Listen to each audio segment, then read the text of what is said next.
I'ma pop my trunk and till. It's the gang bang bang, it's the grip. Now I ride for the Lord and I sip on that holy water. Represent my father, take a sip of that ghost. Teach about the low, how my life was low. Like that volume on 4, but God took it up some more.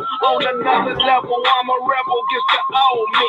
It's a new HD, coming hard from the street. Black turning 23, hitting 43, going hard in the paint. Like my name is Kobe Shinobi on the beat. Rest in peace, I rest in heat. Through the heat and through every other sin that's trying to kill me.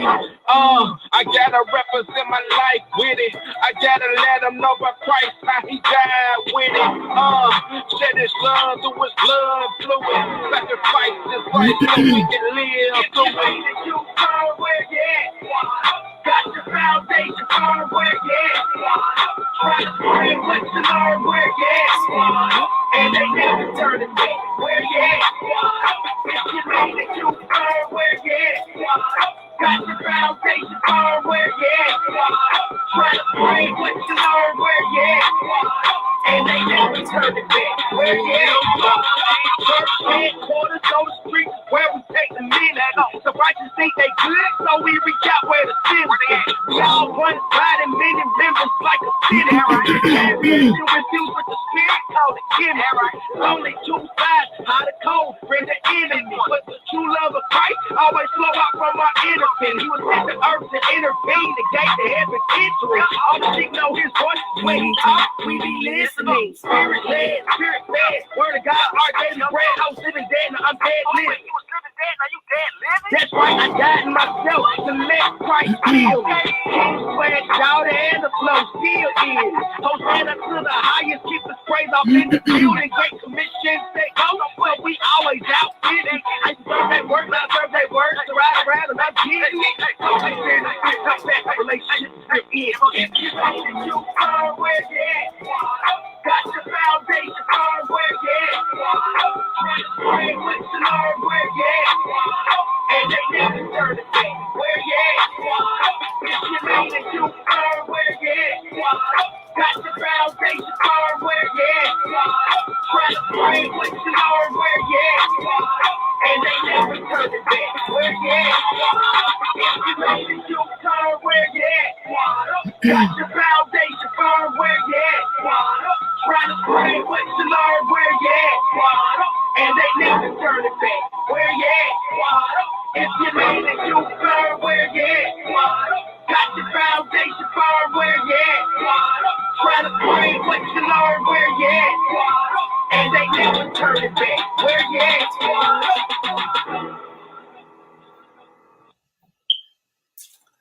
All right. You guys know what time it is. It is 8 o'clock on this beautiful Tuesday in Michael's voice. And we are so happy that you decided to hang out with us on this evening. We've got a really, really great show. We've got an awesome, fun topic. Really fun topic. We've got an awesome hot topic in store for you guys. We've got a really good news story. We got all kinds of good stuff. So tonight is a really good night to be hanging out with the Scoop. It sounds like we've got our technical issues taken care of from last week. So it's already starting off to a good start on this fine Tuesday.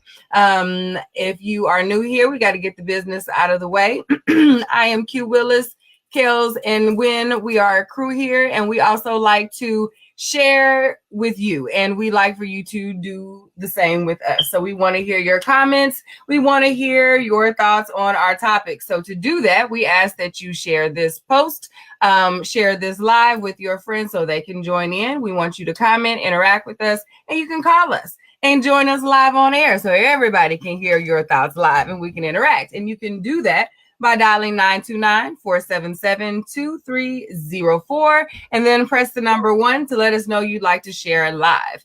Doing so, you will then listen to and for the last 4 digits of your phone number, and that will let you know it's time for you to go. All right. I think that's it. I said share. I said call. I said like. I said comment. Yeah. Now it's time to say hello to the rest of the crew. Kels, how are you this evening, sis? Oh, wait. Nope. Stop talking. Okay, so check this out. We've been on mute the entire time. So Block Talk got that beautiful.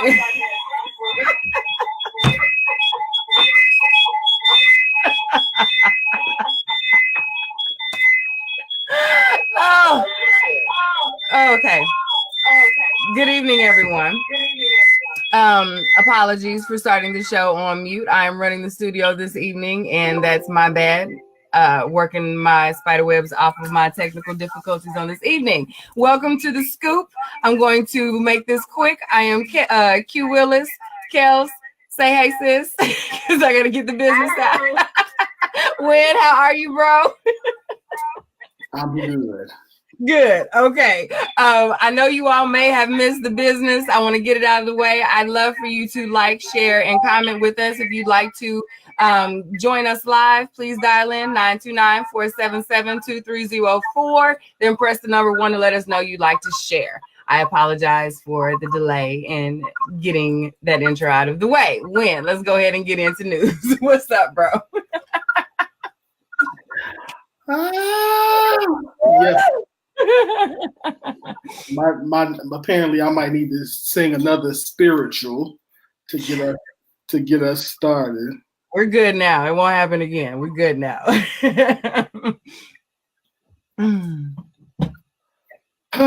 All right. All right. In the news, here we go. So tonight, I wanted to talk about, there was a new Nielsen report that came out February 15th.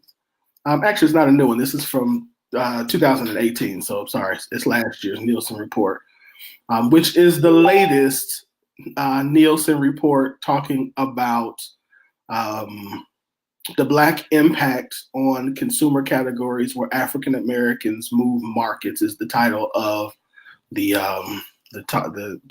article. So it says the Black consumers are speaking directly to brands in unprecedented ways and achieving headline-making results. Throughout 2017, popular brands witnessed the power of Black Twitter and the brand impact of socially conscious Black consumers. Through social media, Black consumers have brokered a seat at the table and are demanding that brands and marketers speak to them in ways that resonate culturally and experientially if these brands want their business. And with African Americans spending $1.2 trillion annually, brands have a lot to lose. So the article then goes into talking about the Black consumers and consumers of color alike are making considerable contributions to the overall market, in some cases representing more than 50% of the overall spending in key product categories. For example, half of the total spend, $941 million, on dry grain and vegetables in the U.S. in 2017 came from consumers of color. And Black consumers represent $147 million of the total spend in this category, which has been recently advanced in product creation to meet the demand of their diverse buyers. So the article then goes in again showing how consumers of color again contribute 50.18% to the dry vegetable and grains, 42.76% of baby food, 41.64% personal soap and bath needs, 38.29% fresheners and deodorizers, and 37.51% in shelf-stable juices and drinks. Just quick math. 2.3, 3, 4.3, 5.1. That's $5.6 billion. That's just off the top of my head. Woo. In just those 5 categories. Mainstream manufacturers across other industries are also seizing the opportunity to create specific products that appeal to diverse consumers. Not so surprisingly, African Americans have cornered the ethnic hair and beauty market, ringing up $54 million of the $63 million total industry spend in 2017. But marketers could find it interesting that Black consumers aren't just spending on products created specifically to appeal to them. In fact, in terms of sheer dollars, African Americans spend considerably more money in the general beauty marketplace last year. Black shoppers spent $473 million in total hair care, which is a $4.2 billion industry, and made other significant investments in personal appearance products such as grooming aids, $127 million out of $889 million, and skincare preparations, $465 million out of $3 billion. So I'll stop there now, and we can let's dive into that part, and we'll get into the second part later. Very interesting, I thought, information there that I think we need to be aware of, and so I kind of wanted to talk about that. What are your thoughts about it? How should we respond to that? Yeah, Kels, what are your thoughts?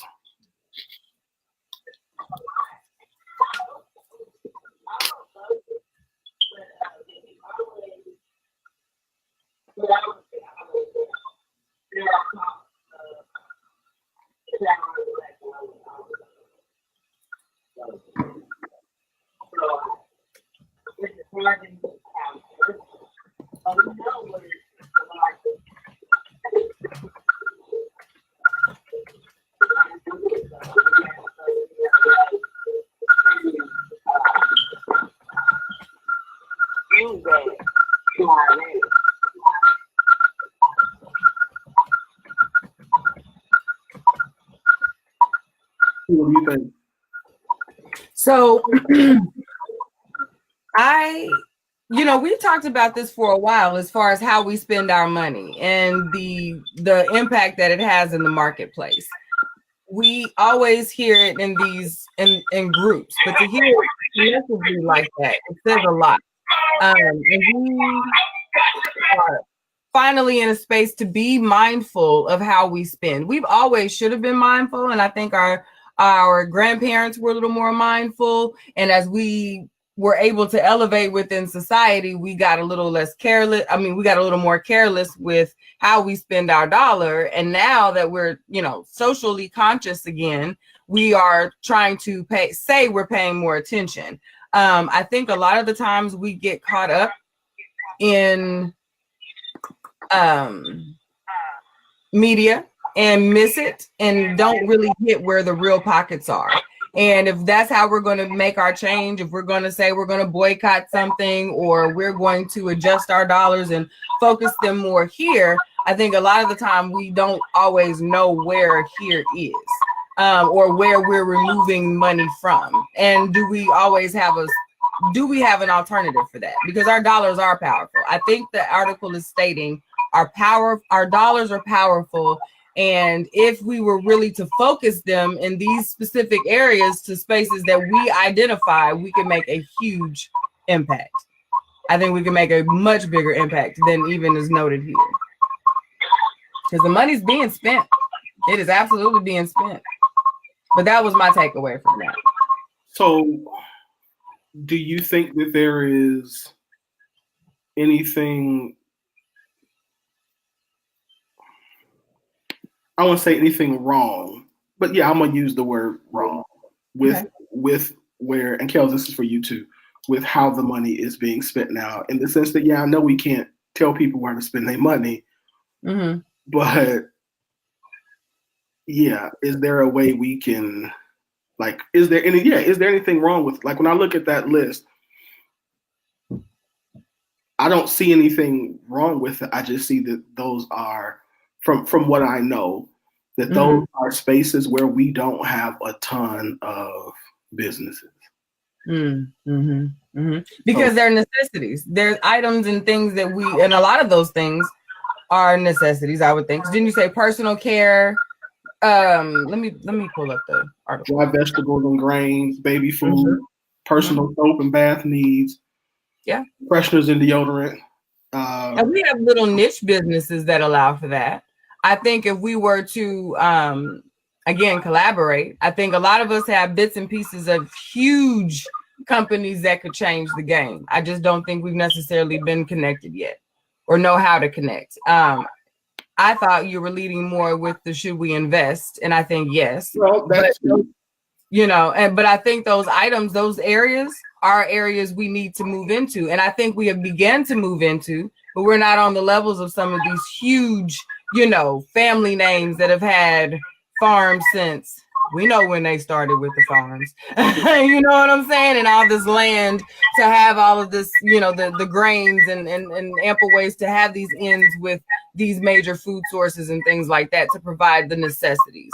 We're good for niche items and specialty things, but when it comes to necessity, we have yet to, I think, break into a lot of those spaces to even become a competitor in a necessity space. Does that make sense? Yeah. Yep. Kels, what about you? I mean, that's the same. It's the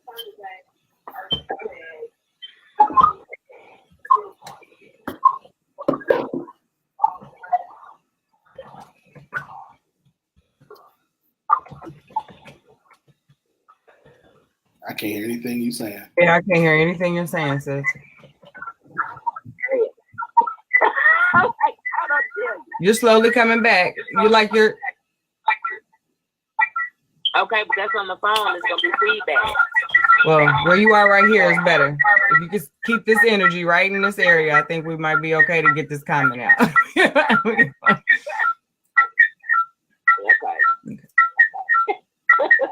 It's just gonna be an echo because I'm on my phone. Okay.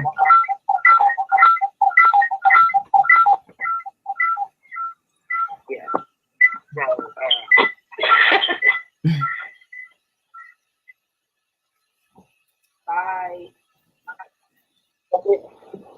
My thing is if we can do that, where we can have multiple stores.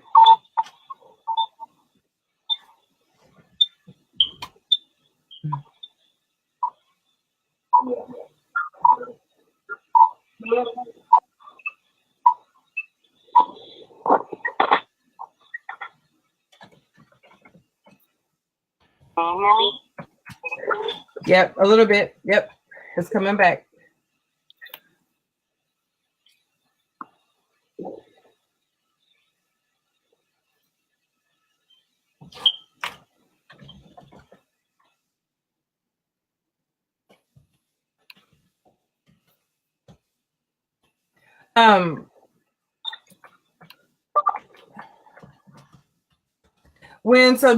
So based on this, how else do you think, Kels? Let's troubleshoot this kind of offline to see how we can get you back in here in just a second. When do you think now I know I kind of touched on the investment piece of it, but what ways do you think we could how can we impact the need space as far as starting to invest more? From that perspective, how would you think that could go?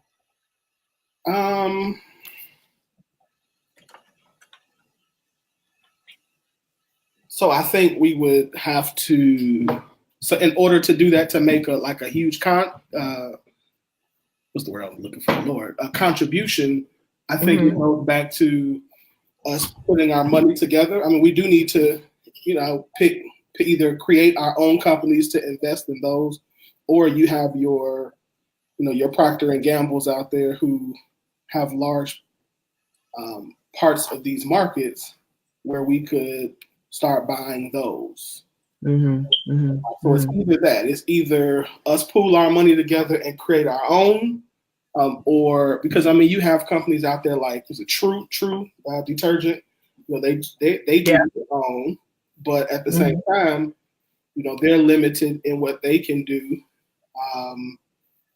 And so, maybe if a bunch of us got together and said, okay, we want to expand this company globally or nationally, this is how we do it. We take our money and put it into them and help them come up with processes and things like that to do that. Or again, we take our money and put it into Procter and Gamble to the point where we own the majority of the shares. And so therefore we control the company.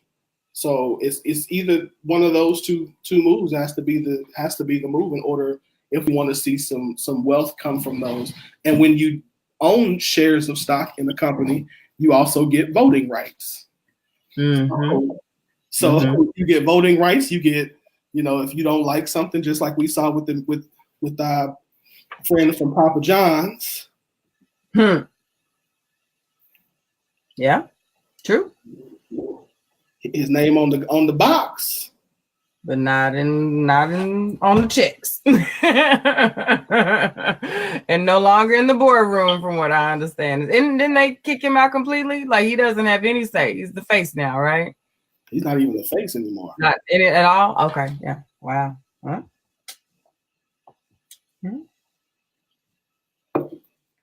Okay, that's good. I could see that. Yeah. So it's still a collaboration. It's still a focus. It's an effort. We have to make a focused effort and say, this is where we're going to go. If we decide to make, I like how you said, if we decide to make it, global, take a company global, so to speak. Yeah. I mean, because companies like True, they do, they have a product. Mm-hmm. Mm-hmm. They're just. I hear it's a good product. I haven't tried it yet, but I hear it's a good product. Yeah. It's good. I've tried it before. You just don't. You just, and then that's the other part of the discussion is, do you want to then take them the way of retail, or do you want to keep them, But again, as an investor, as an owner, that's a part of, you get to be a part of that decision making process. I like that. So stock. Yeah. Stock. Participating in IPOs. So you got companies, like companies that are about to come due. So IPO, initial public offering. So you have companies like Lyft that are about to go, that are about to become publicly traded companies. Mm-hmm. When that IPO comes out, you got a pool of money. You can go and say, okay, I'm gonna buy me whatever,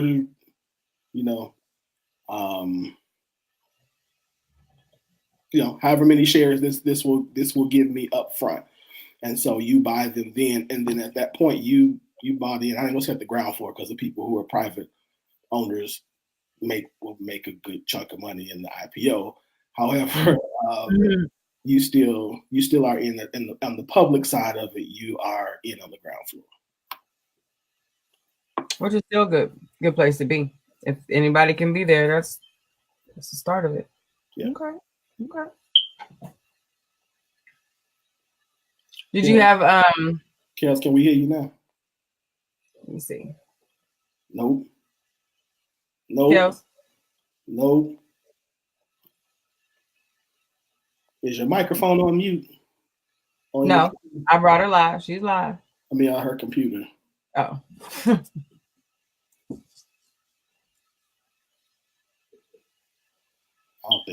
I think the system doesn't want Kels to be great today.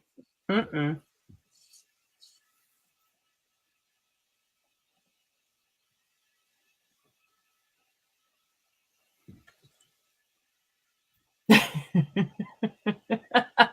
looking at her face. She's like, well.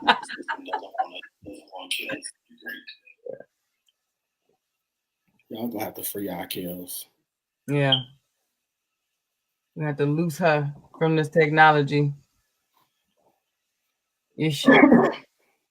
So, Kels, are you still in Blog Talk at all? Just shake your head, yes or no. Okay. So, if you're on your computer microphone is up, right?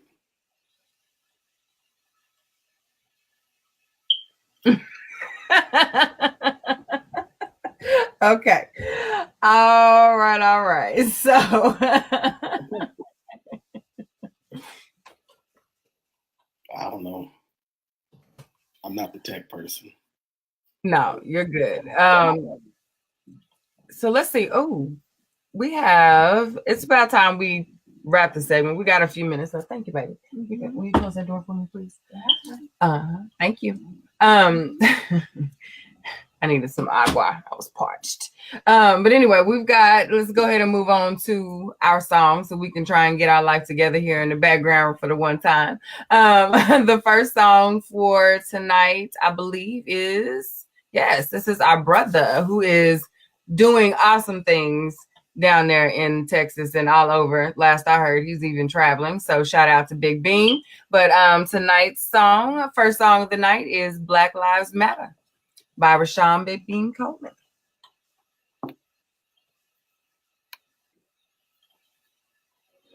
Rest in peace, Mike Brown, Tamir Rice, Eric Garner, Trayvon Martin.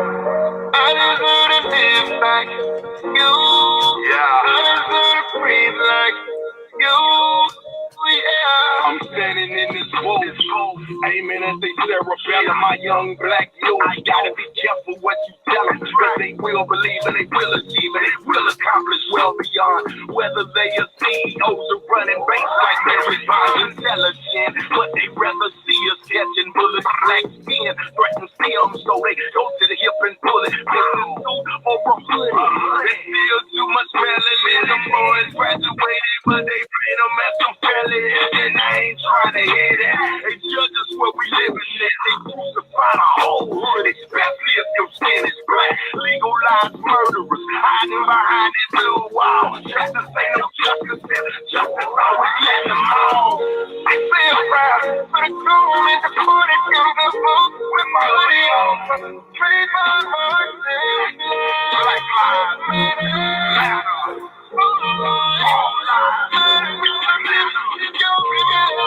Cut me down like my crown, cause I'm black.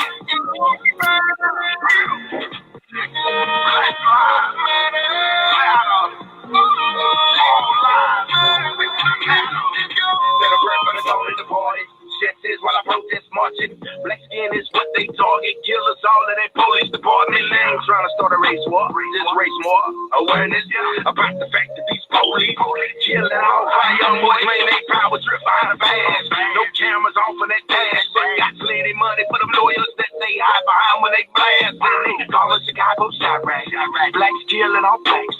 When them whites killing all white folks too. You ain't heard about that fact. That's that pot call in the ghetto. Shoot, shake them like trouble, man. I see it all so clearly, like the reflection off of my belt. No statue with liberty, still got our hands up, but they talking down when we do it. They don't want to talk about this injustice. They just want to talk about my people looking. What up? I feel proud for the groom and the put it in the book with my hoodie on. Trade my heart. Black lives matter.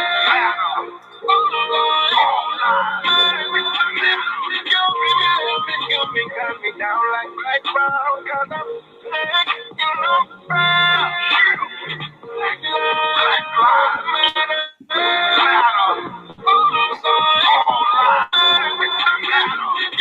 Rest in peace to the young black deceased, murdered in these streets at the hands of these police. I said a prayer for your fam, cause I could feel late pain. Wishing you were still here and that bullet was out of range. You had to go, a lot you could have lived for. So sick of seeing these persons escorted the funerals. They calling us all ignorant, all because of our pain. I'm just trying to make a difference in this world that we live in. They're trying to pull us together like Martin Luther and Mather.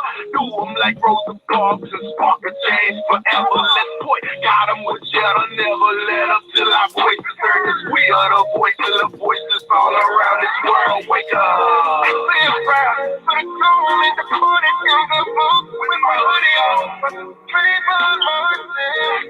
Black lives matter.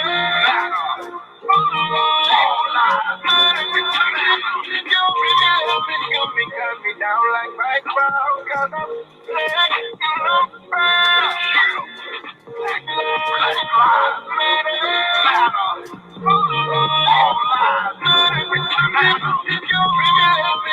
Cut me down like my crown, cause I'm black, you know, proud. Black lives matter.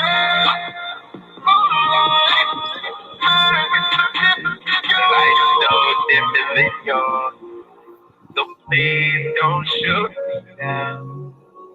My life's so different than yours. Please don't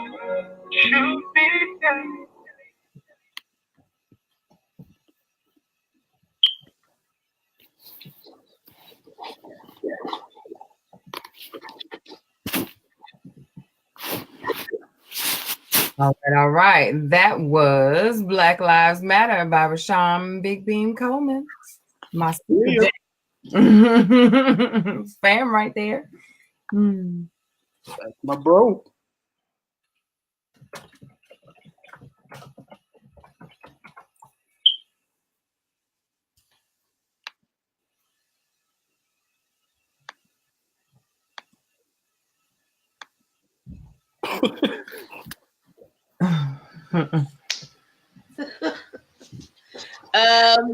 There we go. Can you hear me? Yeah. I've been saying, can y'all hear me for the last 10 minutes? Well, we just got to. We just heard you. Y'all just smiling. I'm like, can you hear me? Yes. Y'all hear me now. Anyway, it is time for the hot topic. Which is very interesting from our dear friend Nick Cannon. Nick used to be he used to be one of my favorite people, but I don't know about Nick on this. It just was a little it was a little suspect. I don't know. I just felt I felt a little indifferent about his little speech. I'm trying to find the Listen. I want to first of all, before we move on, put the link up there. Can I say something real quick before we do this thing? Go ahead. Yo, Locks is on 20 today. Yeah. Like, wait a minute, Kels? Kels? I said, I'm listening. I know you're my sister and all. Listen, I might have to send Miss B a love offering or something. She got you looking okay. Yes, honey. You was crazy. I said, listen, if she don't stop smiling in that camera, this is Lynn. I'm trying to live holy now. I don't want to mess anybody's lint up, honey. I preach today and everything. Don't do it. Let me get to this hot topic. This hot topic. I'm sorry. Okay, go ahead. You know everybody over here coughing and stuff. Like, don't do it. Sorry. But our hot topic was actually posted by our very own Q. So shout out to Q for this hot topic. She posted this video. It is of Nick Cannon. I don't know the gentleman's name. Yeah. Brother from the Nation of Islam. But the caption says, I don't believe women should be submissive to men. And that was actually just one quote for the video. Right. We put the link on the post. I hope people went and watched the whole video. But on this particular section, he was talking about, men and women being equal. And he was raised about the men being the head, but that it shouldn't be that way. But when you take that into account of the whole video, yeah. I think I can't. Stick to wilding out. Just stick to jokes. Don't try to be too deep. But anyway, what do y'all think about just this section? About being submissive? A woman shouldn't be submissive and that the king and queen are equal. What do y'all think? You really want me to hold my comment? I see your light flashing across your forehead. So what you thinking? For me? Yeah. So listen, I have some agreement with the equality of the king and the queen within the kingdom. I also believe that at some point, you can't have two leaders. I think you can have equal say, but not have equal rank within said army, household, kingdom, whatever. You know what I'm saying? So that's how I viewed this particular conversation. And I viewed it that way in correlation to how we in our generation describe in our discussions what submission has been or what has been modeled to us and what we'd like for it to be and what we it's somewhat breaking chains and changing ideals, the way that our generation likes to discuss submission. So for the ideal of, yes, we're coming together as equals in this partnership and making decisions together. I'm not blindly leading to your direction and this is what you're going to do. Boom, that I understand and I get with. But I also can say the totality of this here YouTube video. Right. Yeah. But She really gonna ask us to stick to just that segment. Come on, Kel. right. You can expand. You're the last person to give your comment or concern, so you can expand. Because I don't know if everybody saw the whole video. Yeah. Okay, so let me stick to the segment first. So women should not be submit to a man, submit to their husbands. I disagree with that. I believe that submission. I think that what he's referring to is like Q was saying, how traditionally we have made submission into ownership, slavery. Looks more like that. That was the product of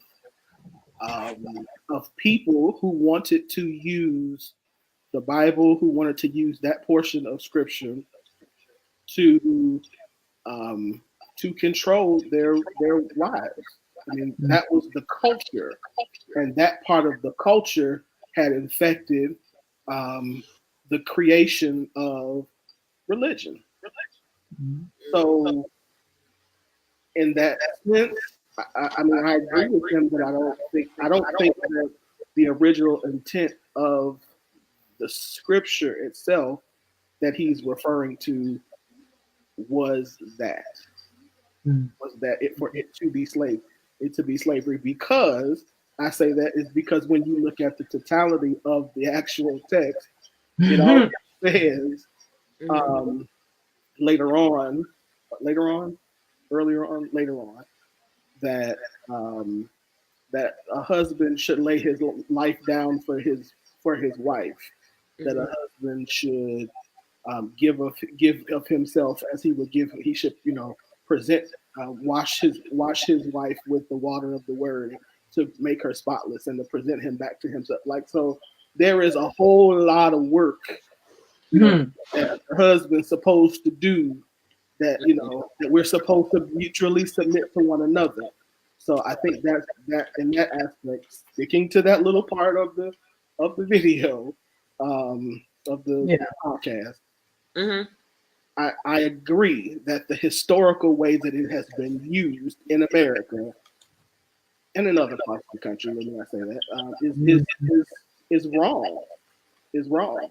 And I think now we are coming to a place where we realize just how wrong it is, and that if you are a wise man, because it also talks about how the woman is your glory, how the woman that is wisdom for you, that she is a protector for you. So it's like a whole lot of other stuff in there that's like, wait a minute, if I didn't look at this in context, to me this sounds like a whole lot of slave, let this man walk over me, foolishness, and that's not what it's saying.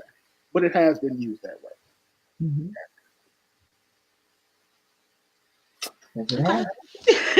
Now, there was a few people that seemed like they called Nick out. One person says Nick is so deep he's dumb. And then he was this from Apollo, y'all know Apollo, friend of the show, said he was like, what the WTH is, she was placed on my third eye. But I think he was talking about the crown, or he was saying some stuff. I said, yeah. I was like, Nick, you went too far now. Nick has, I'm gonna tell, so we talking about in the whole video. Nick took, I'm not being funny when I say this, and this is not all bad. But Nick literally took, when I watched the video twice. So I watched it after I made my comment that I made in my inbox, which I said that Nick was talking a whole lot of horse boo-boo. You could. I said it. You should have. That I think that what he did was he like took like 7 or 8 different religions and is like trying to morph them into his ideology. And again, and I'm not completely against that because I think that there are a lot of good things from a lot of religions. So I'm not knocking that. However, to me, why I didn't like it was because it didn't seem like he was genuinely trying to come up with truth, but what he was trying to do was come up with an excuse to do what he wanted, which was, I want to sleep with whomever I want to sleep with, and make it okay for me to never have to marry a woman, a black, and that it's okay for me to be out here and sleep with a bunch of white women, and y'all not gonna kick me out of the family barbecue, and y'all still gonna see me as riding for the black community. Right. I saw him totally different. I was like, you. Yeah, that guy. Video. The little clip, I wasn't all the way. I was like, okay, I don't know where they're going with this, but all right, I hear you. But after I watched the whole video, I was like, you doing too much, sir. He was talking about, you got the build on. He sound like a pimp. Come on, girl, let's build together. I'm gonna build with you, then I'm gonna go build with her. Blah blah blah. He said, y'all know I'm not against polygamy, but I am against trying to play me. And I just like he'll be that one to play you. That's a shirt right there. Yeah. That's a shirt right there. I'm not against polygamy. I am against trying to play me. That's a shirt. I mean, I don't think that's 30. We can get that coming to liner. Yeah, we can do that. Now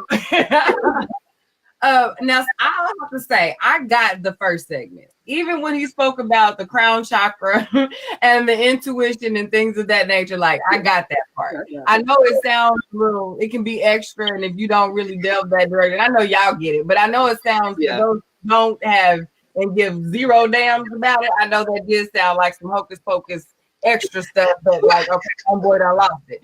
But I get it. If you have learned some of that, then you understand what he was figuratively saying and where that was going. Now, what I will say is I have to agree with Kels. As I listened to it, I didn't even finish the whole video. I got about 12 or so minutes in, and I think that was enough to nutshell it for me. Just but you're absolutely right. When this was his plea to say, I still love us, but I really, really want to love on me some them. You know what I mean? Like really, like I really, really, really, really want to love on them. You know what I mean? And I really need this to be okay with y'all. But if it's not, I got enough money anyway, so I'm really not really all that messed up about it because I'm in a whole nother, I'm a whole nother realm and my money will make sure I'm good. And that kind of spoke a lot to, I don't know, maybe it's my basicness as being a regular old person, and I'm thinking, bro, okay, that's all it takes.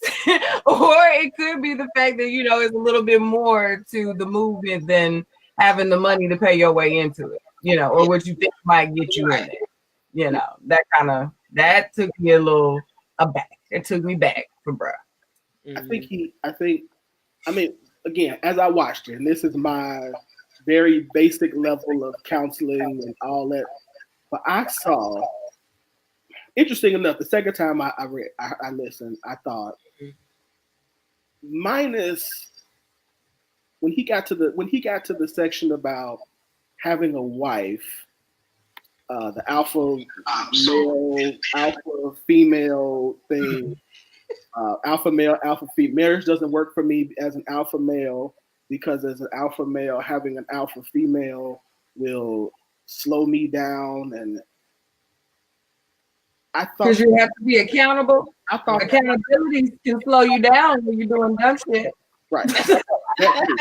But exactly. And I thought to myself, I've made those same excuses before, and the reality was I was still hurt from my past and wasn't ready to deal with the fact that that last relationship really hurt me and I'm not completely over it. And so instead of being honest enough as a man to say, you know what? Yeah, I want partnership. I want sexual intimacy. I want intimacy, period. But I'm not ready for a relationship. I said, and y'all have walked through this with me. I said, I'm too busy trying to build my business. I'm too busy trying to, all three of them. Like, I'm too busy trying to do this and that. I got between my son and ministry and business, I don't have time for a relationship. No, you just made it to where you didn't have time because you didn't want to be open with somebody to say, you still hurt. And so when I had that moment with myself where it's like, man, I'm really shooting myself in the foot here. I'm still hurting. Now let's deal with that. Then it's like, okay, let me walk out through that path. Let me feel, let me heal. Let me be honest with whomever I'm going to entertain. Because ultimately what I was doing was I was still entertaining women, and then they were getting hurt and I was leaving good. Yeah. And so and that's not fair to them, which is why I call what he was saying bull crap, because he doesn't understand that what he does is when we do, not he, but when people who do that, it still leaves this black woman who you swear that you love, it leaves them even more wounded because you as the black man who they trust and that they want to build with only want them as a repository for your hurt. Sexual gratification, or as he says, energy. His energy. That's what he said. That's very good. And it's very big to admit. I don't think Nick would ever admit that. It was just really off to me. Like you know how some people are just sincere. Like I feel like the guy he was speaking with was really sincere about his arguments, and that's how he lived, and he was calling Nick out, and he was making some very valid and strong points. But I feel like he was him with Nick. Like I feel like that wasn't even him. Like you just making up something. Like you going through something. It was like a skit. It almost felt like it was you going through something, bruh. Yes. You going through something, bruh. Like it was obvious. And then I'm like, what's this turban? I know I thought this might be a little older video, but the whole turban and hoodie thing, like the turban, he's got a sickness. I think he's got lupus or something that's messing with his hair. So he has to keep his something like that. Don't quote me on the sickness, but he has something that is making him go away because someone else, I think it was maybe 2 weeks ago, I saw someone else asking about it. And that's what he wears. He said something that's the reason why he wears that's true. The turbans all the time. It's due but I to thought I just saw him with a curl though. Didn't we just see him with a curl? Listen, girl, I know the turban is a little older because I think when he was on Wendy Williams, he didn't have it on. Yeah. Okay. I want to say I apologize for getting a sidetrack, but if you please watch the whole interview and you can see what we mean by what Nick is saying. So now that I'm thinking maybe some people had already saw the whole video, that might have been why they were responding the way they were on the post in the scoop. Yeah. Because when I first saw it, I was like, why are they so negative? Like, why are they, speaking like that? But I think a couple of them probably had watched the whole video and could tell how Nick was full of it. Like, and I think there's also the other one. I saw some of the comments. I think some of the people who I saw comments actually there are still people out there who don't necessarily believe in the slavery servant type submission. They do believe that as the man, which I agree with. I agree exactly with what Q said. But I think they're a little closer to the slavery servant thing than the Mhm. rest of us, in that they really are strong. That as a man, the decision making part, the decision left up to you. And I agree. I agree that they are left up to you, but I agree in the sense that they're left up to you in that you're responsible for the Yeah. decision. Mm. But personal example, but I would be dumb Mhm. if when I was married, my ex-wife is a nurse or is a nurse, that when it comes time to making medical decisions, that I didn't like, I'm the man, I'm about to make this Yeah. medical decision Yeah. because I'm the man, and this is what how God. No, hey, what you think about this? You're Yeah. the medical person. What makes sense? What don't I know? What am I not seeing? Okay, Mhm. that's what you think. Okay, that's what we're gonna go with. Ultimately, whatever comes through the family should come through the husband. People shouldn't just be out there and say, "Oh, willy-nilly doing what they want."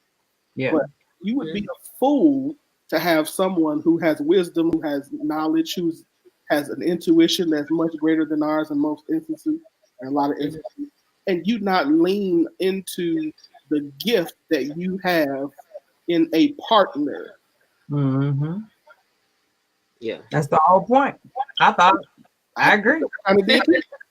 So Yeah. basically, what that argument is stating that, that the man and the woman should be equal in a marriage, in a relationship. They should be equal, and they just take turns being the lead. So yes and no. And when I say I agree, yes. When I say no, I'm saying in the sense of I think in the sense of responsibility. If something goes, and look at this from a corporate perspective. In corporate America, if something goes wrong at your job, Mm-hmm. the person who's supposed to be the first person to stand there, no matter if they made the decision, the ultimate decision or not, the person who's supposed to stand there and take the hit is supposed to be the leader of the organization. Mm-hmm. You don't go into the court, the board of directors, and say, "Hey, such and such in personnel did such and such." I mean, that might come up in the conversation, but ultimately the board is going to say, "But you're in charge. Yeah. On your watch, this is what happens, so you get fired." Mm-hmm. Yeah. It's very similar. So yes, everybody has a say in the opinion. Everybody makes their decisions. Everybody plays their role. But as the man, I'm the one that has to go out in public, go before people, go before God, as in the Christian stance, and say, "This is the decision. These are the things that I allow to happen in our family. I'm responsible." So the weight of the responsibility falls on me and not on her. Yeah. I get it. My opinion. So you don't agree with what Nick said then? I agree that we're partners in decisions. I agree that we're partners in, I do think that as a queen, but I think ultimately as a king, I'm responsible for what happens. Right, I understand that, but does that mean that as the queen, she's still submissive to the king? In certain instances, yes. Okay. So you don't agree with I don't think Nick agrees with what submission is, period. He doesn't know what he's trying to say in the first place. So I think Nick doesn't agree with what Nick is even what saying. he said, right? He's trying to make it fit into what Nick is trying. Like, what is like, no, I agree. It's when Nick trying to switch it around for us. Yeah, because I hear what you're saying, because it doesn't make sense.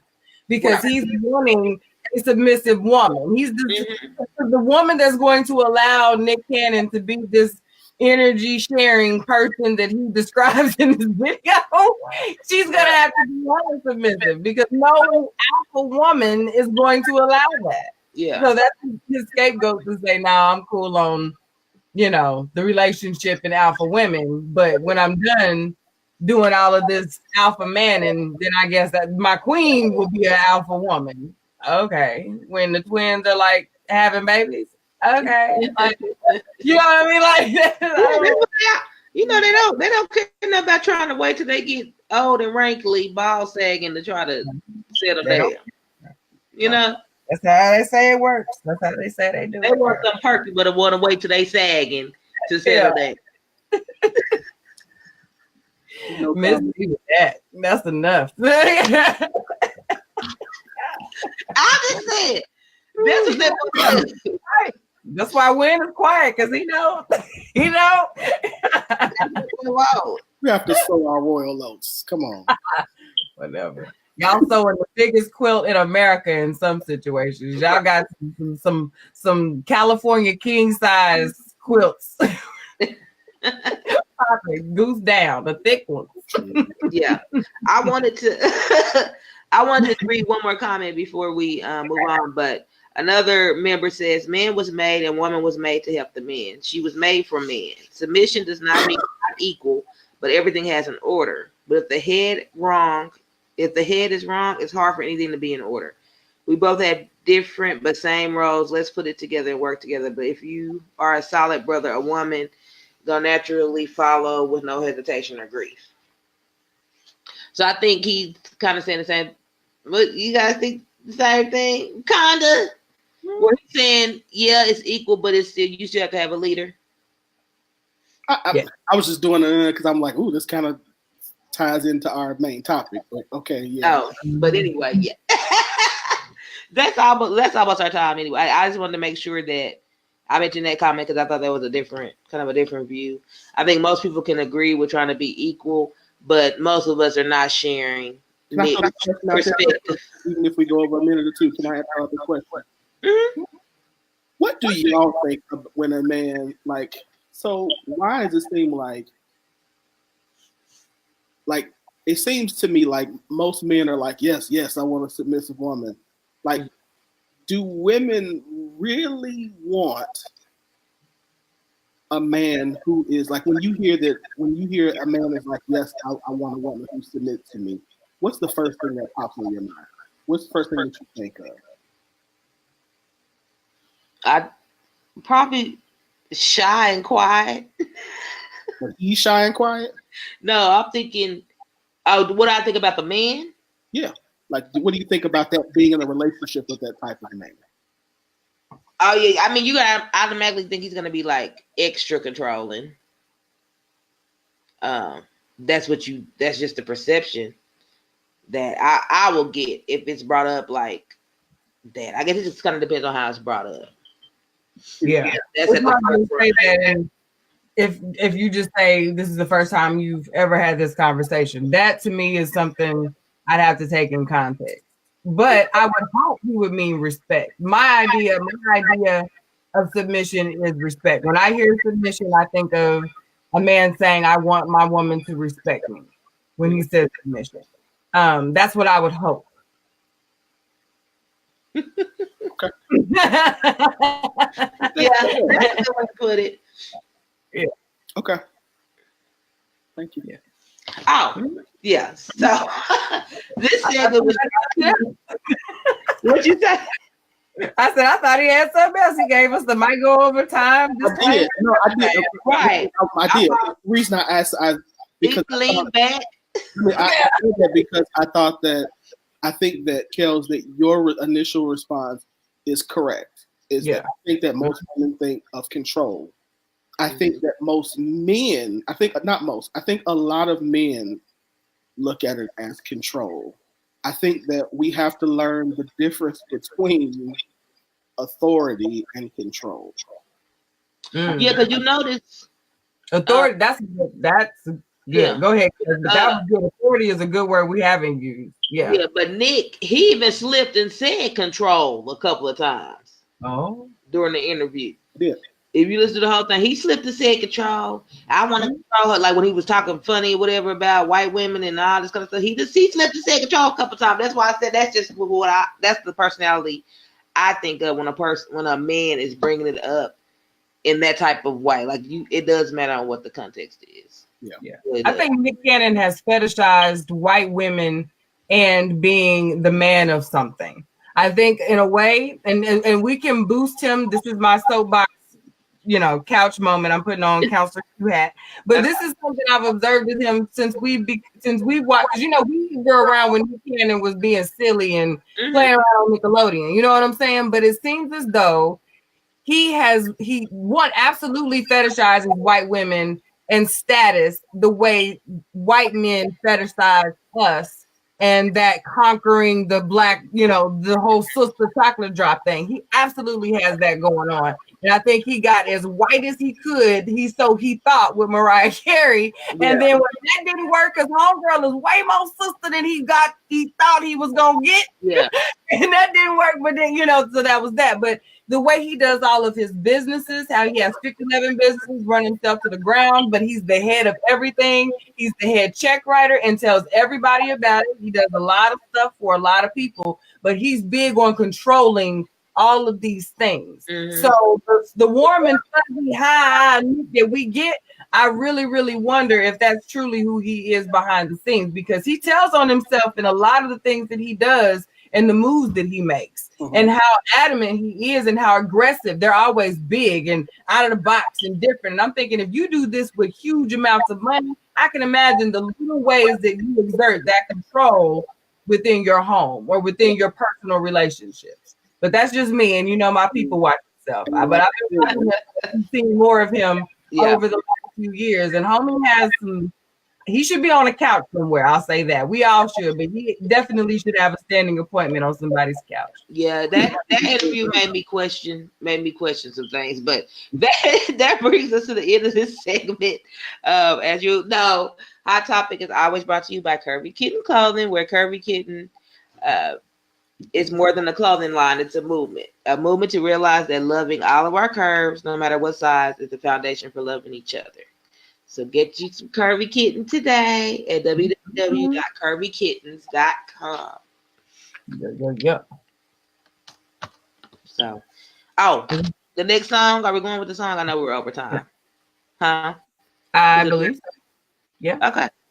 So that brings us to our next song, which is Finisher by Really.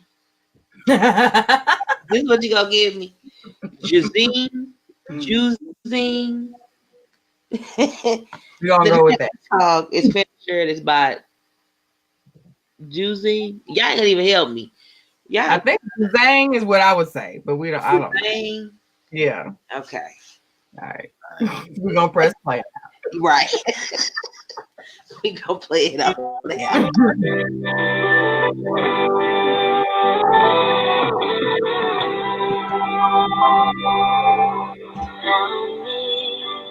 You came and found me, erection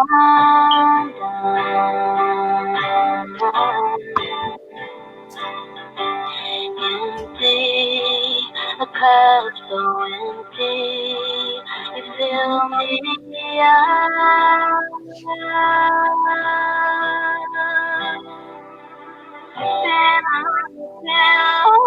For the time to play with you with the morning, I'm not finished yet. I know I'm still growing. I got a ways to go, but I'm still I'll lift my hand, I'll lift my voice, I'll look to you. Oh God, you are the finisher. You are my source, my only hope, and I know with this word you have started in me. You are the finisher.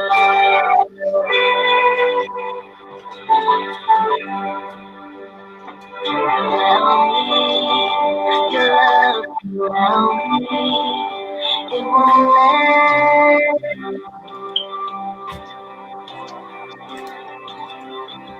like millions of radiant prisms shining into my soul.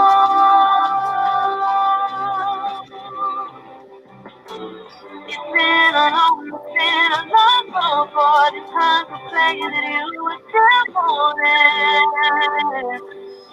I'm not finished yet. No, I'm still growing. I got a ways to go, but until then,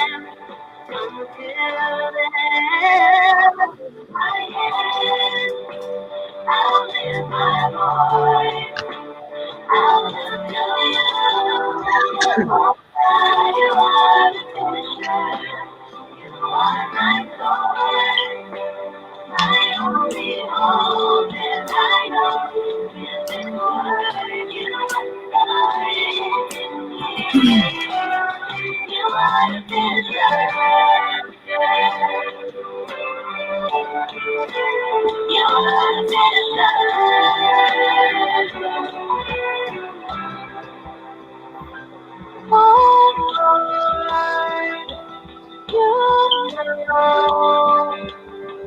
How deeply my heart yearns to be perfect and complete, but I'm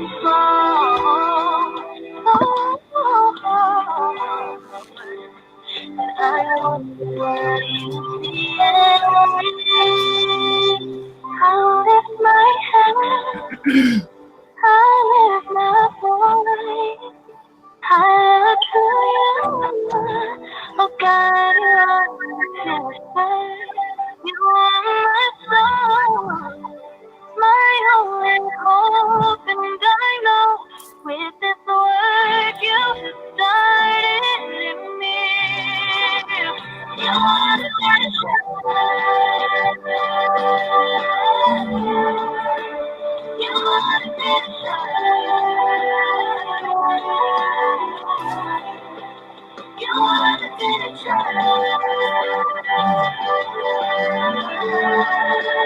You are the finisher.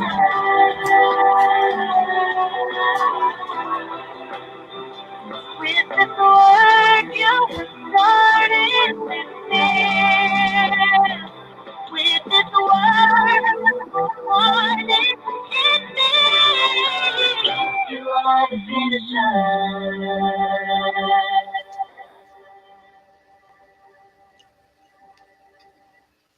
All right. That was Finisher by Jazang. I'm just gonna go and put that little jazz on her name because I like that. That's how they do it too. It's like, gotta change the woman's name. Yeah. I'm gonna give her that little pass on this evening. It is time to get into our main topic for tonight, which is one that I like the way that we did this here. So we are discussing if we're all so good, why is it that the thoughts keep getting chose? Thoughts, the bad ones, the ones no one wants. These are the super air quotes. But are we really as good as we think we are? The root of tonight is: are we all really the stand-up, awesome, ideal husbands, wives, girlfriends, boyfriends that we like to post and share about?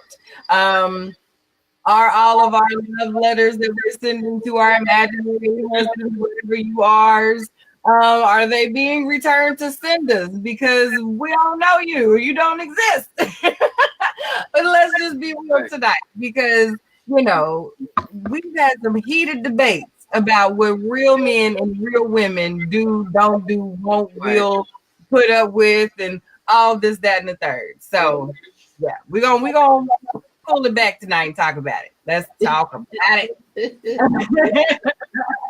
All right, so I know I usually share my thoughts first, but I'm not tonight. I'm gonna wait for you guys to give your thoughts, considering you've been married forever. Right. And then I want to give my observations on what I've noticed on this subject when we're all said and done. I always pick on Kels first because she always comes to me first. So when I'm gonna go do this time, I'm gonna show you kindness, sis. I'm gonna show you kindness on this evening. My whole take on it is, I think people have given up on any type of standards when it comes to connecting with somebody. So I think that a lot of people that we deem aren't good aren't stuck in that mindset. So What do you mean? Tell me what you mean. When we say we deem them are good, what does that mean by this? Stuck in that mind. Like they're desperate. They may be good, but like we think that they're desperate. You know, or is some desperate people out there who they just don't have a standard, so they're gonna be with whoever shows them. So the ones that we think are quote unquote good, to me, just maybe, and they could be blocking their blessings. They could very well be protecting themselves from some type of people. But I think that's why it seems that way. I don't know. Just like some people take a long time to pick fruit at the store, some people take a long time to pick mates. I think that's what it is. I don't want to say it in a way like I think people are being too picky, because I mean people know what they want, and that's why some stuff don't work out, because they think, oh, it's too much. But you'll find the one if it's meant to be. Okay, so follow up to that. So you said, before I go to Win, you said as far as being picky. And then, so do you think we are possibly confusing preference with standard of readiness? Because we'll often say a real woman wouldn't then insert a preference of how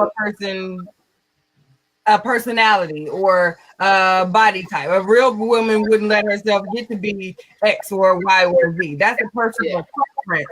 But and then that's not really a standard of maturity, or if we're even going to be basic, femininity or masculinity, things of that nature. Do you think that's something we could be doing, confusing preference with readiness? Because that was a good call out right there. The pickiness that could bring something into that.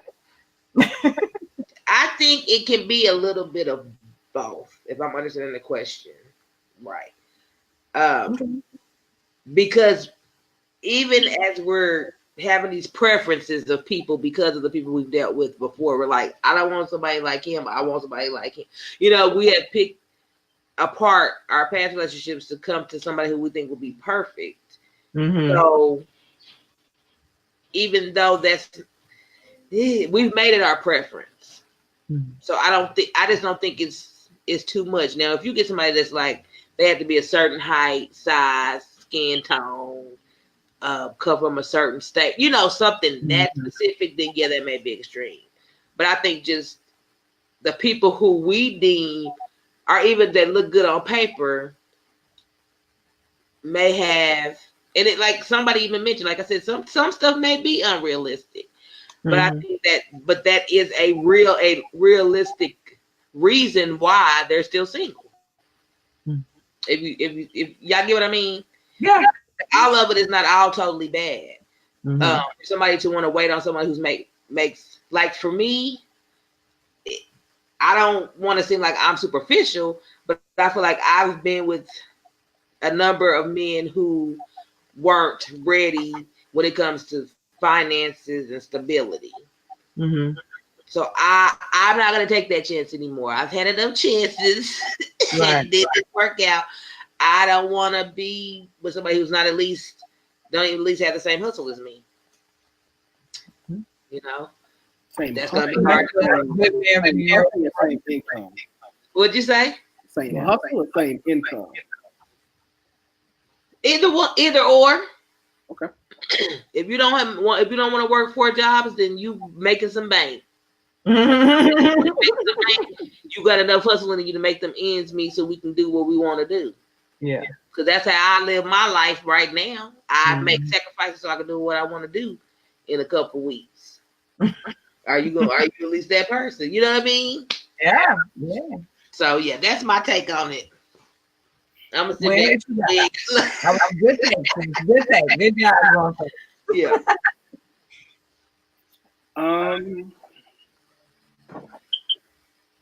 I don't think that we're nearly as good as we portray ourselves to be. That too. I think we show people publicly who we want to be, while at the same time privately fighting who we really are. And so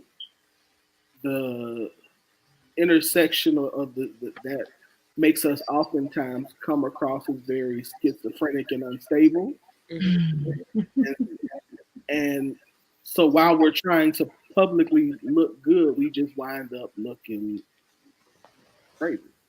Yeah. Yeah. And so and for those who are very good, who are good at somewhat masking it, then to me that makes you look suspect. To a lot of people, that makes you look suspect because we all know that all of us have issues. Like we all got issues somewhere. Yep. I don't think you should just walk around always telling all your business, but at the same time, I think that if you are a healthy person, then there's a level of openness that you should have, that you can have about some of your issues. That's okay, and you should be okay with being vulnerable with the fact that you're not all together, that you're not, And so I think the whole good guy, good girl thing really just means that whatever the normal or whatever the culturally, the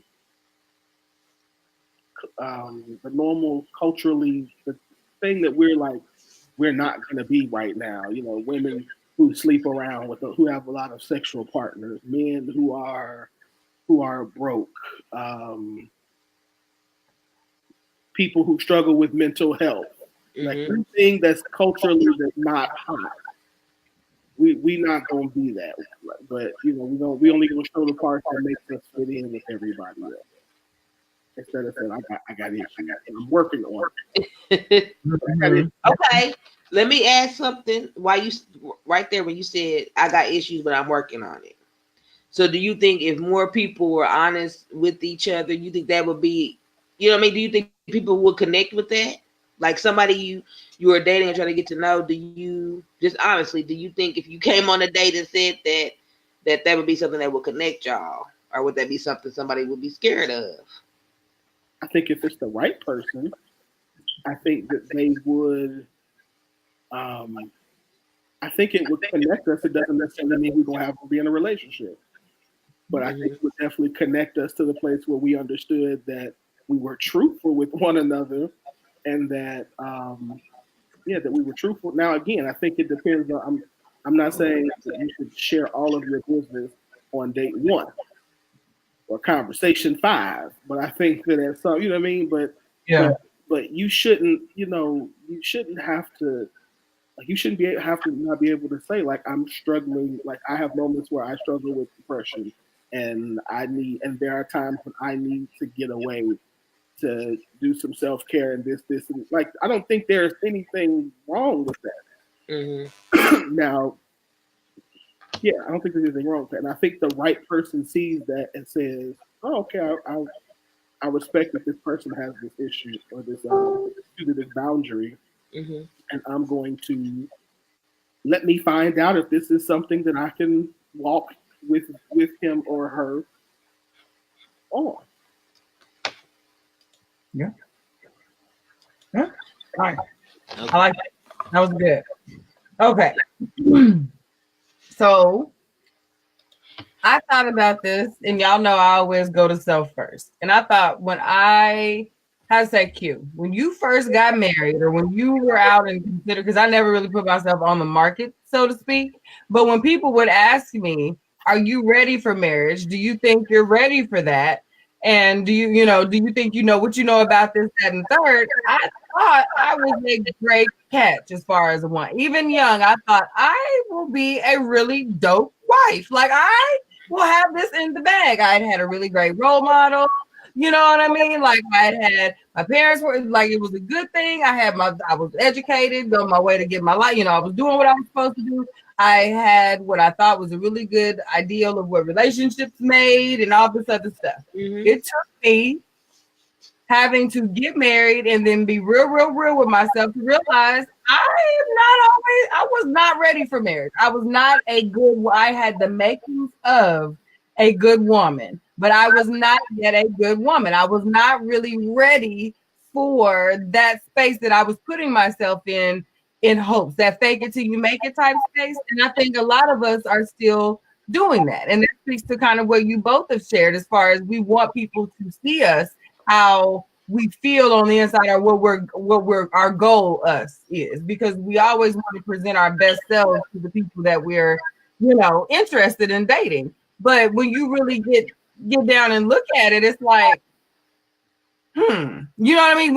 If you're really being honest with yourself and have those conversations with yourself, there is room for us to improve. And if you ask any of our exes, I'm pretty sure they've got a good starting point for us to go from. So you know what I'm saying? Those are one of those things you do kind of have to you do have to kind of, I know I'm not everybody. There'll be somebody that'll listen to that and be like, shoot, I'm Gucci. You know what I mean? Like, I'm a good woman. Okay, he is happy to have me, and the same thing for a man.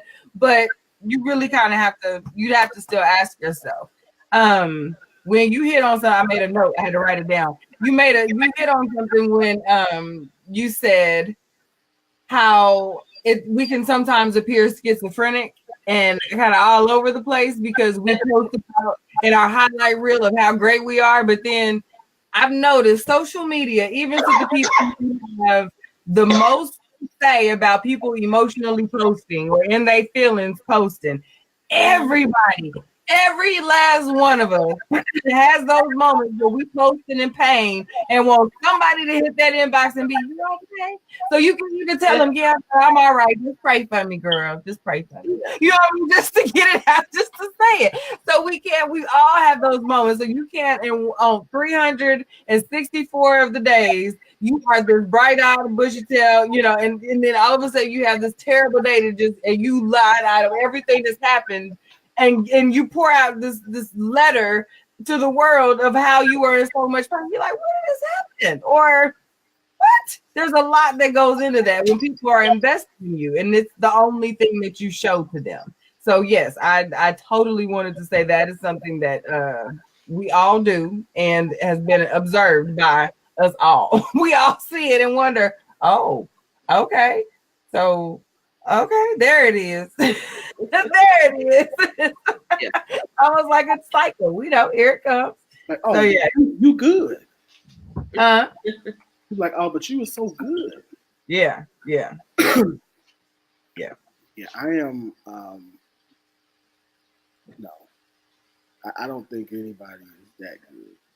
I don't think anybody is good enough to where they should be looking at another person and saying, thoughts are winning. Yeah. And I'm losing because I'm good. Yeah. Yeah. Like, I don't think any. I think that's kind of the first part of my response was the perception. I think the big perception of what everybody has for each other is what keeps people in their own little box. Yeah, their standard of good or bad. Yeah. So it's not. I mean, and then what is perception? If somebody has to think something of you for you to even talk to somebody or be attracted to them. So perception is still important. So whether we think it's the right thing or if everybody's been as open as they should be, we know that's not going to happen in every case. Yeah, and I think also how do we change that? How do we change people's perception? Or how do you get the message across that that's what's keeping people single? I think, truthfully, I don't think people. I don't honestly think people want to adapt or I think people want to be accepted the way that they are. And they don't want the responsibility of having to say, maybe the reason I'm still single is because I lead and live. I don't want to say that. Because what am I trying to say? Say it like you mean it. Say it with your chest. It's not saying it how I mean. It's not the problem. Is I'm trying to say it the right way. Say what I mean. Because I don't want to say that they lead or live with their dysfunction. Is what I was about to say. That's not what I want to say. Because we all have a level of dysfunction. But I think that some of our dysfunction is so blatant that we don't want the accountability or the responsibility that comes with somebody saying you can't continue to be like this. Sure, you're not sleeping around with everybody, so you're not considered thought, but your attitude is horrible and you're rude to every person who you come in contact with. Yeah. You can't maintain friendship and your feet stink. I don't know, whatever. You know what I mean? Like, Hey, William. Okay. you know what I mean? Like, we don't want. That's a t-shirt too. Yeah. We don't want to hear that. We don't want to hear that. Okay, yeah. So you might be able to get a one up on him or her because you don't have many sexual partners. Sure. Mm-hmm. But you have a horrible attitude. Right. People aren't lined up for that anyway. They're not coming to you for that because they don't want to be in the room with you, let alone the bed. Yeah. Like, a conversation with you is ridiculously horrible, and after a while, people just stop talking to you. You know, nobody wants to hear it. You're probably not in a relationship because your manipulation, like the manipulation that you carry on your life, smells halfway across the room, and we can see it. Okay. Where was the lie? I can't find it. Can't find it. Where there?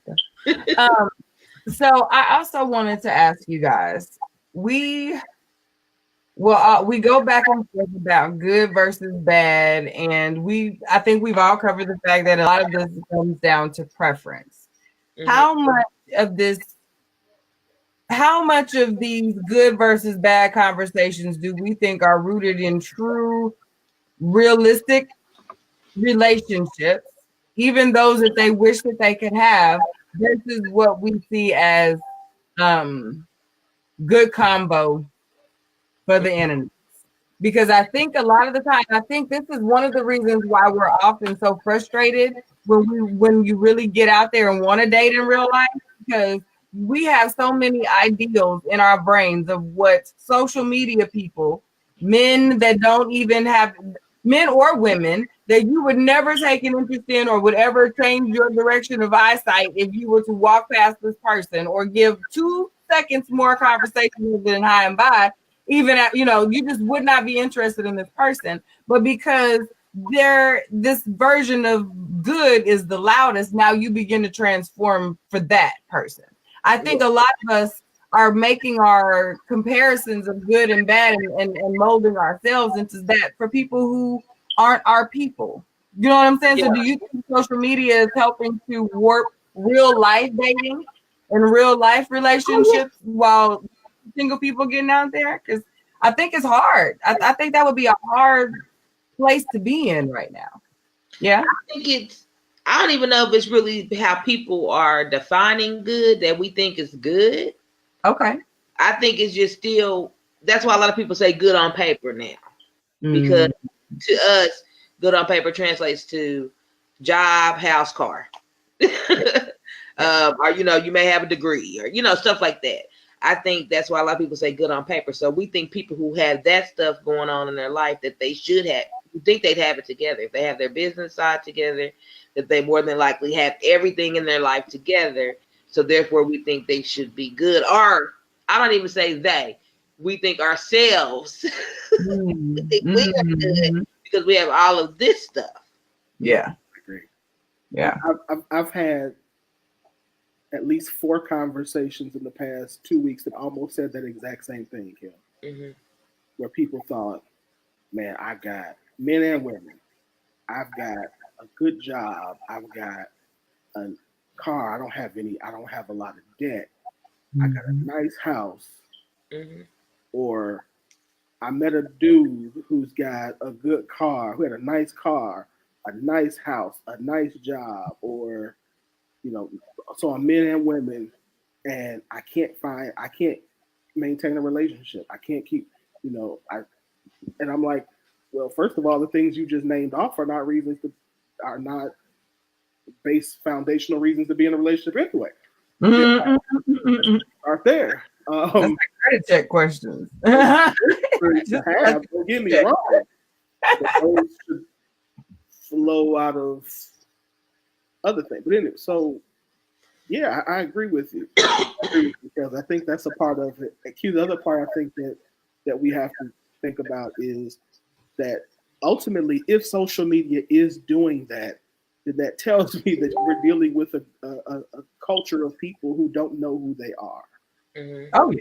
Because if you knew who you were, then even if you were having a down moment financially, or you were unemployed temporarily, or whatever, if you knew who you were and you understood the purpose of your life, of your existence, then this would be a temporary moment, and you wouldn't try to conform to somebody else. You would learn yourself even better, and then you, from understanding who you are, would then proceed from that. So yeah, social media does make it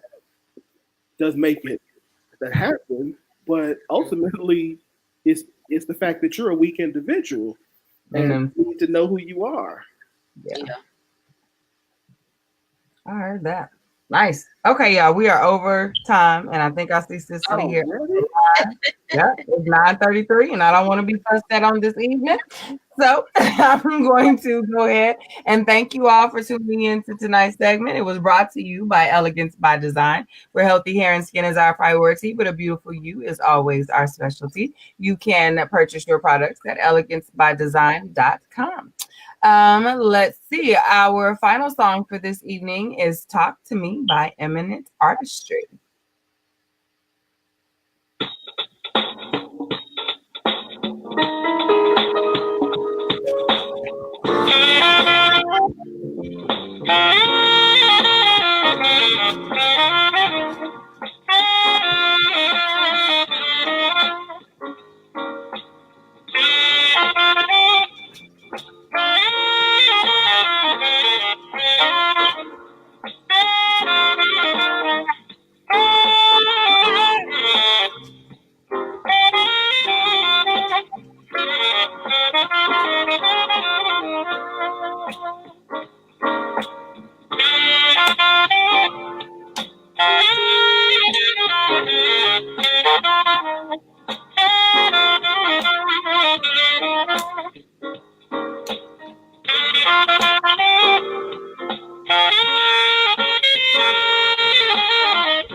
right.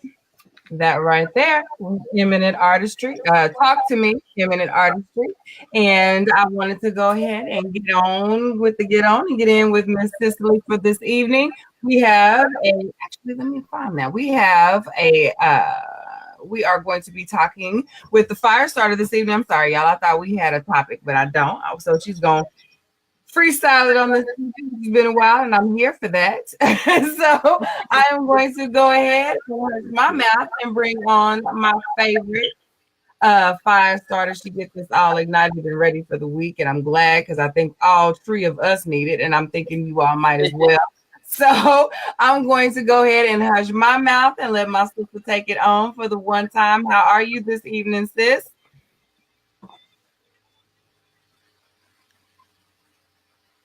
Cicely?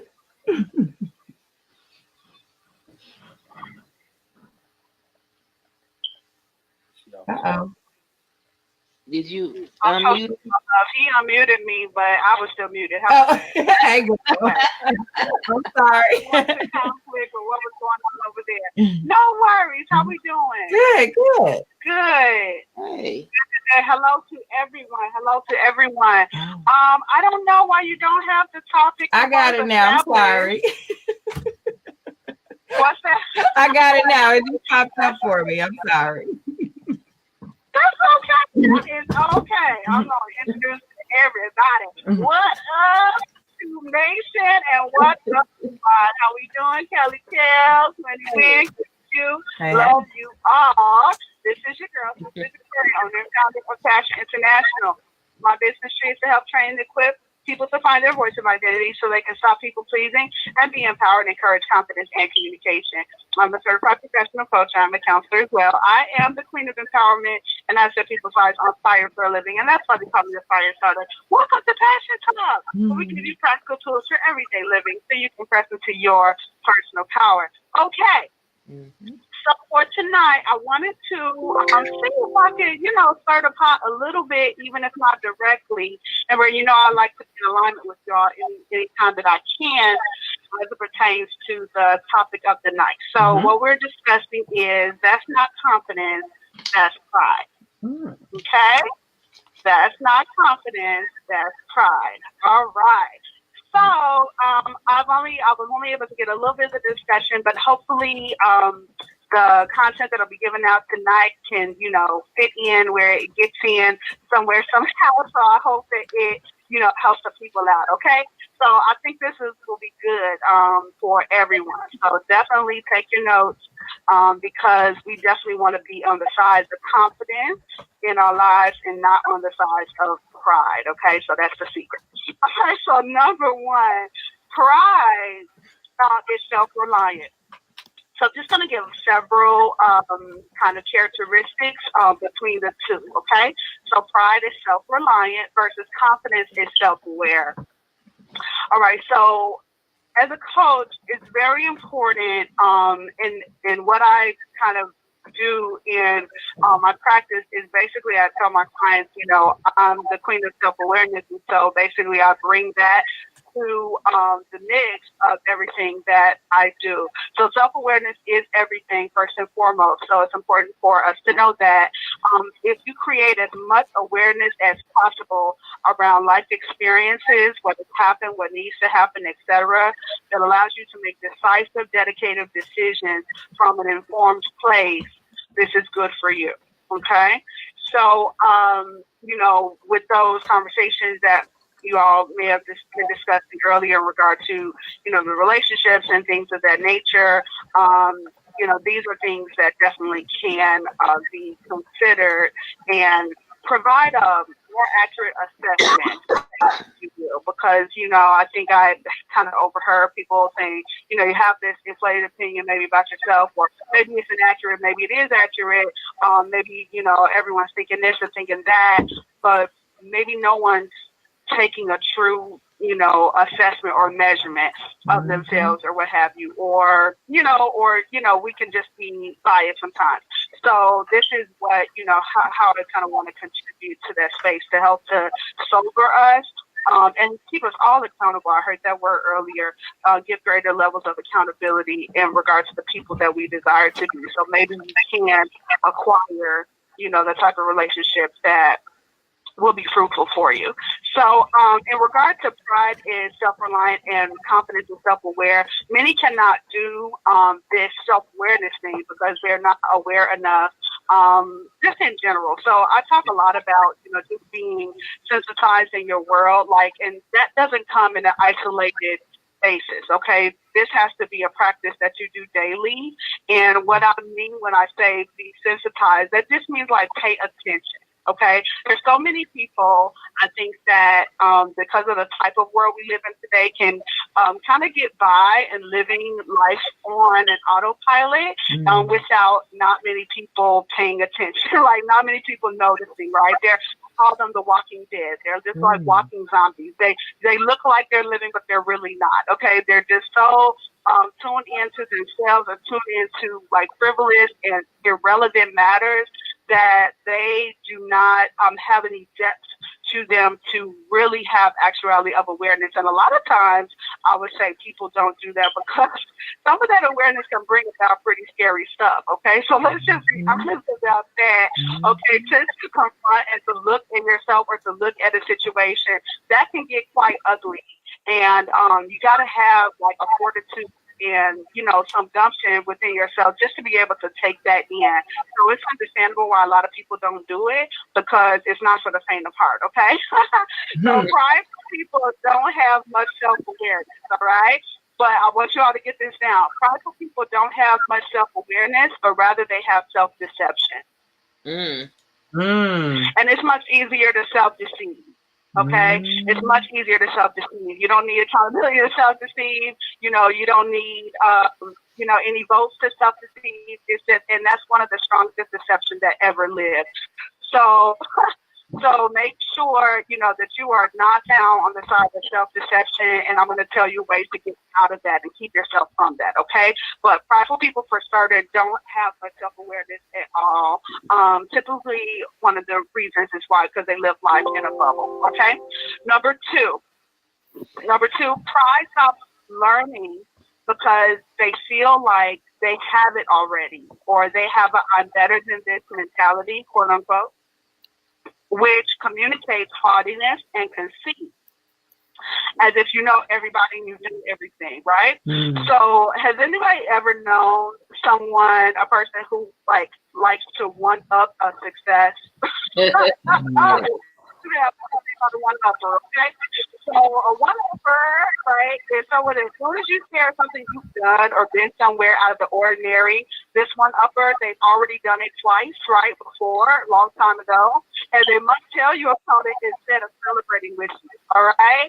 So that's a one-upper, all right? They can't celebrate with you because they need to make sure that they feel good about themselves at the end of the day. Rather, confidence is committed to lifelong learning, okay? So pride's been there, done that, can't do nothing, you don't got nothing to, tell me. Confidence is committed to lifelong learning because they know the more they receive repetitively, catch that, the stronger they can develop and serve in the experience, all right? So there are levels to this, people, right? So you need to plow in an area, okay? You can't just visit, a zoo first.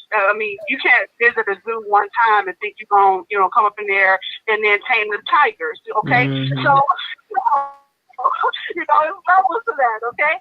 So you have to make sure that you do repetition, right, and become stronger and develop it so you can serve better in that area. I love what my former pastor used to say, faith comes by hearing, not having heard, right?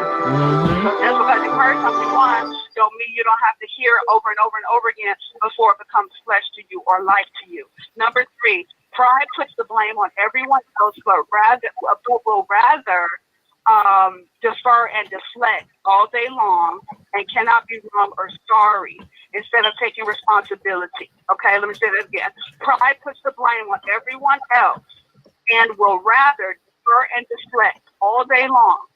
It cannot be wrong or sorry at all instead of taking responsibility, all right?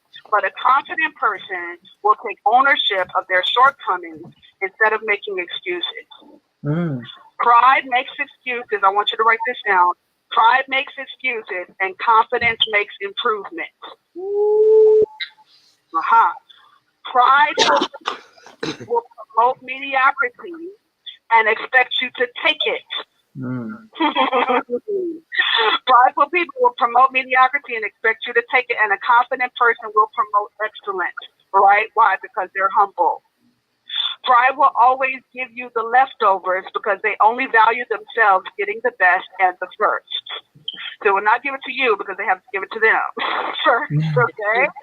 You can tell this of someone, this is an indicator, you can tell this of someone who does this type of characteristic on repeat without any remorse or conviction about it, all right? They're constantly giving leftovers. They're constantly giving you crumbs, all right? That individual is full of pride. Okay, no shade to them. All right. So going on, number 4. Let me go to my other screen. Y'all learning something? I hope you are. Yeah. Number 4.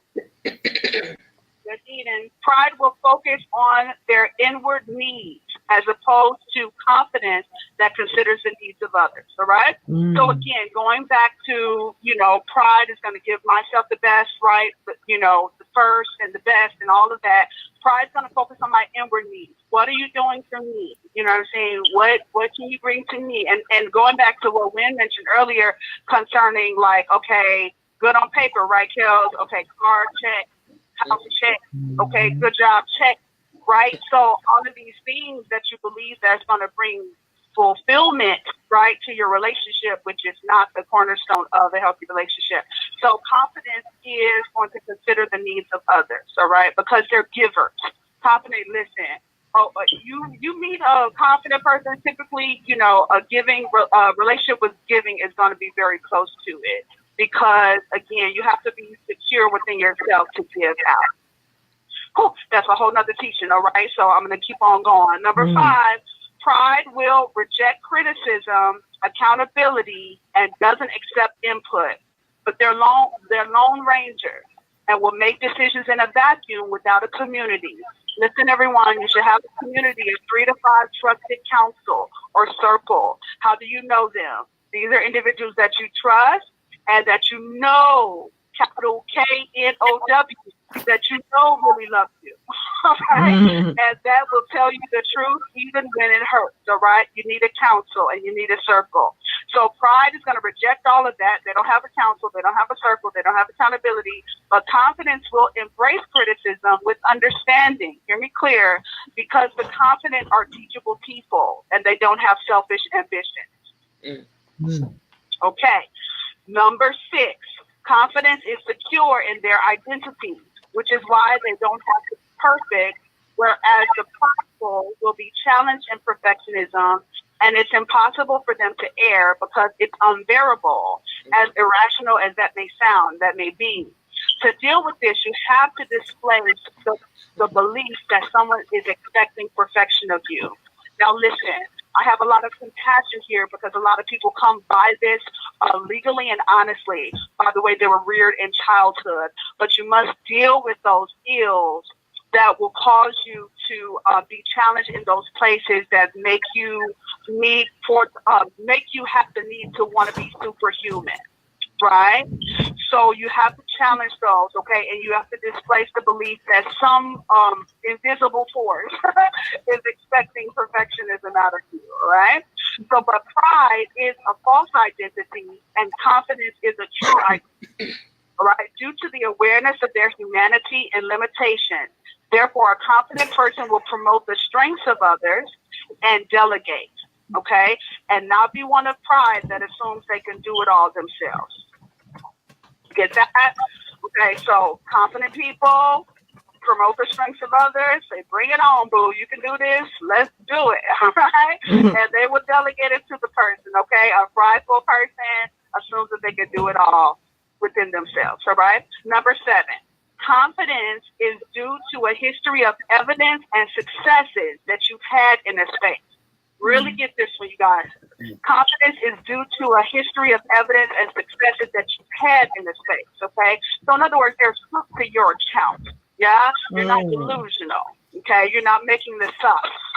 You can point to it, all right? You can sit in it, all right? You can drive it, whatever, all right? There's fruit to your account, in other words, and you've had consistent conquest in an area versus pride that assumes that is delusional, that they can serve everybody at any time, anywhere, and for any reason. Okay, listen. So in other words, confidence knows its limitations, right? They know their lane. They know their mark. They know their people. They know their space, right? They know where they dominate. Any one person does not dominate everywhere. You will lie if you think you do. All right? No, you cannot. Okay? You got to find your lane and you got to work that space. All right? But you got to have identity to know the space that you're supposed to work. All right? So that is what we need to deal with in that space of pride. All right? You can't do everything. Number 8. Confidence is preventative and pride is reactive. Oh, Q, you're gonna like this. We get into our firefighter syndrome, okay? Firefighter syndrome, okay? Confidence is preventative and pride is reactive. Listen, and more than likely, pride is gonna lie about how the whole thing went down, all right? While they're being reactive, they're lying too, all right? In that same breath, all right? They're lying about how the whole thing went down, again, deferring, deflecting, pointing outward, placing blame. Tribal people would rather put out fires, right, than prevent foolish fires, okay? Remember our foolish fires now? Yeah, tribal people are going to live to put out fires than prevent foolish fires. Listen, okay, it's much better to prevent them than to go around having to put them out all the time. Hello. And the last one, pride craves public and private recognition for what they do and will remind you if you don't. Listen, pride craves public and private recognition for what they do and will remind you if you don't. Now, and a lot of times it's because of their own rejection, okay? So again, loads of passion in this space, okay? People deal with this stuff and don't even know that they're dealing with it a lot of times, all right? So awareness is everything, okay? But what confidence does instead is builds others up and allows others to compliment them instead of you asking for it. Amen. So listen, insecurity is not attractive on anyone, okay? Amen. So there you go. That is our discussion with that's not confidence, that's pride. And we want to deal with that, boo-boo. Yeah, questions, comments, concerns, real quick. Oh yeah, you did that, honey. I was a full of list. Was that good eating? Yes, ma'am. Yeah. I told us I was preparing it. So yes, this is good. Yes. Well, definitely, you guys. Hey, let's do the work, okay? Let's do the work. We all, say we want to be loved. We want to, etc. Limiting to the topic for tonight.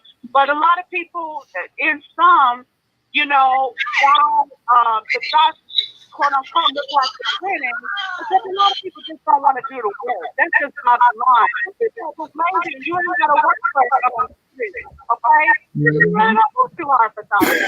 So it's like some people just don't want to do the work. Just let's be honest about that. And it's not to discredit anybody's goodness. You may have it going on with a bag of chips, but it's very few people that still have the fabric today that are willing to put in the work that's needed to acquire something of value.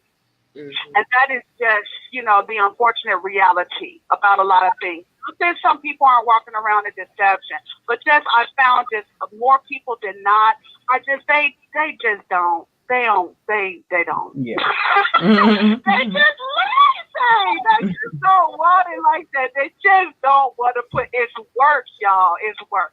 So, y'all, let's do the work. If we want to go where we say we want to go, okay? It's not going to be easy, but it will be worth it. This is your girl, Sister Victoria, owner and founder of Passion International. You can be a part of Passion. Talk. We give you practical tools for everyday living.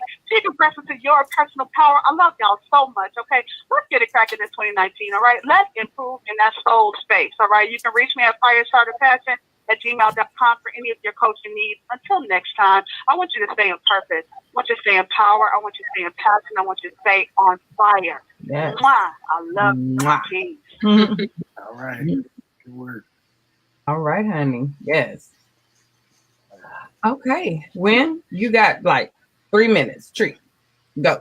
The only thing I really need to bring up is, listen, we got 2 weeks. No, next week, next Saturday is our masquerade ball. I'm gonna need y'all to get some tickets. Get y'all rest of these tickets. Yes. So come get the rest of these tickets. I'm gonna say it one more time. We got a few more tickets left. A few as in like 25. So go ahead and get these tickets soon.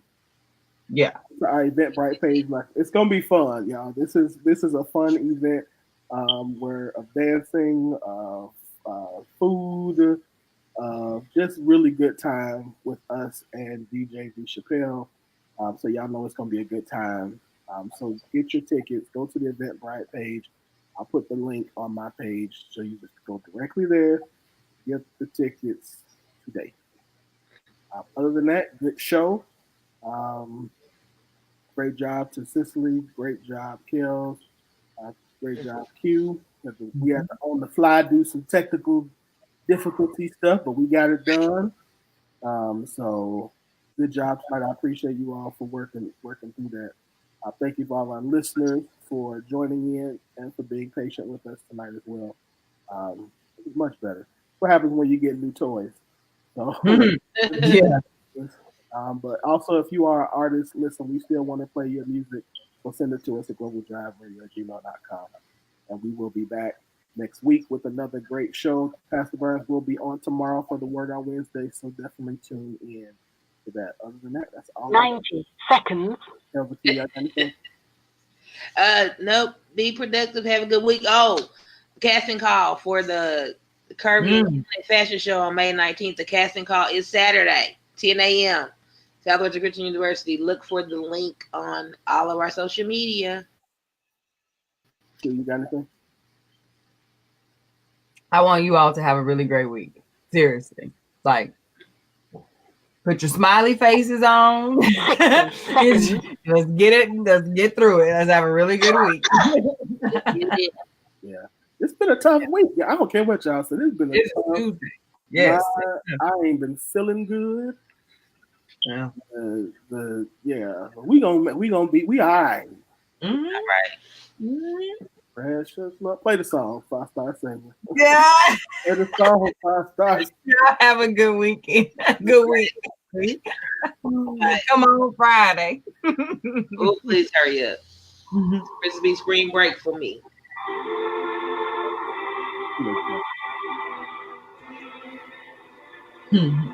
I got 2 more days of my spring break start. Ooh, lucky.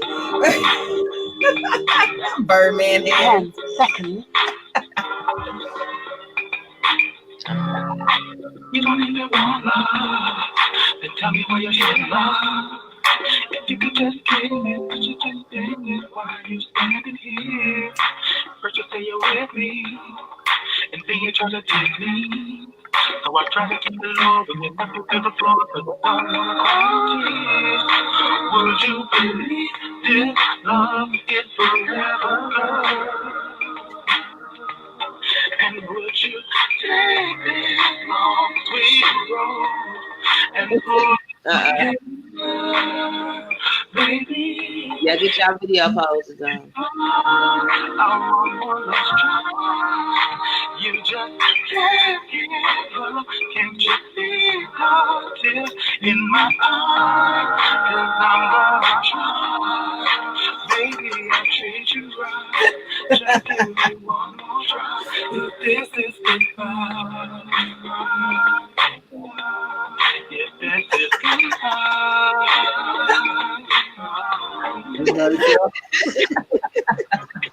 Did you want to do